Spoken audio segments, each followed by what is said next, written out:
Salam Media Sriwijaya. Danrem 044 Gapo Brigjen TNI M. Naudi Nurdika, SIP, MC, Mter, Han, menghadiri panen demplot jagung dengan pola kemitraan di Desa Batu Belang 2, Kecamatan Muara 2, Kabupaten Oku Selatan. Sabtu tanggal 1 Oktober tahun 2022.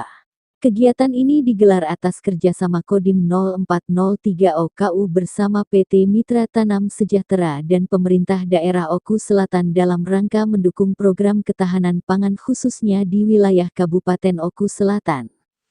Panen demplot jagung ini ditandai dengan penyerahan bantuan bibit jagung, pupuk dan lapun babi pada tokoh masyarakat, kemudian dilanjutkan dengan panen jagung oleh Danrem 044 Gapo. Brigjen TNI M. Naudi Nurdika didampingi Dandim 0403 OKU Letkol Infanteri Ferizal, Bupati Oku Selatan Popo Ali dan unsur Forkopimda Oku Selatan.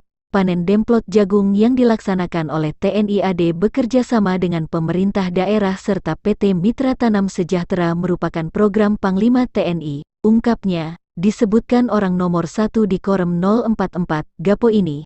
Kegiatan ini dilakukan untuk mendukung program ketahanan pangan yang dicanangkan Gubernur Sumsel, Herman Deru.